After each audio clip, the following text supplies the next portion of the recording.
The second question regarding constructors and destructors in inheritance was how to pass parameters to base class constructors. So we will see this with the help of an example in this program. So I have defined the base class here, and in the protected section let us have a variable x, and in the public section let us have the constructor base, and this constructor is a one argument constructor.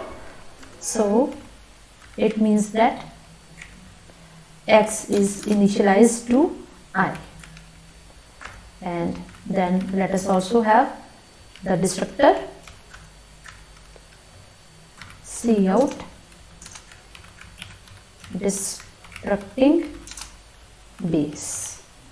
Okay, and let us also print a message in the constructor so that we can know that the constructor is executed.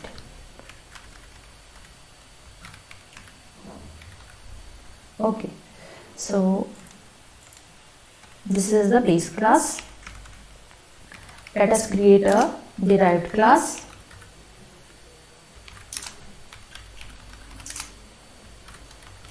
Okay, and in this class let us have another data member y.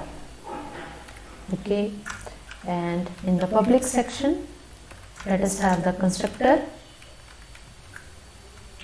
derived, and it will use two arguments, int I and int j, where I will be used to initialize the base class variable x.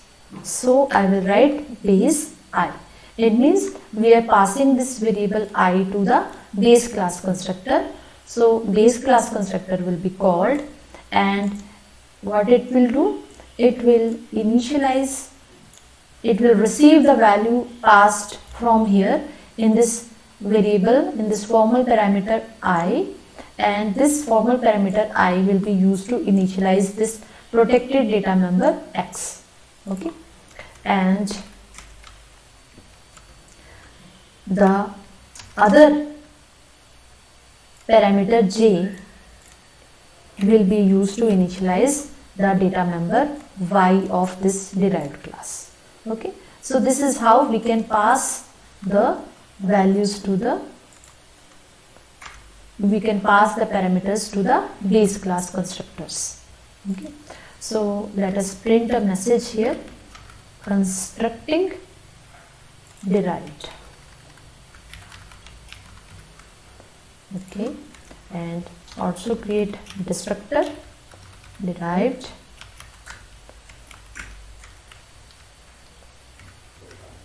destructing derived. Okay, so far so good. Let us put a semicolon here, and now let us write the main function. In the main function we will create an object of derived class, and this derived class has a constructor which is expecting two arguments. So let us pass those values 10 and 20. So what will happen?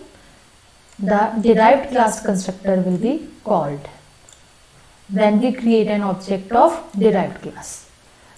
But this constructor, before executing itself, will place a call to the base class constructor, and also it will carry the value of this argument I, and this value will be copied into this formal parameter which will be used to initialize the data member x. So this base class constructor will be executed first, and then the control will return back to this derived class constructor, and then derived class constructor will execute itself. Okay, so let us run it.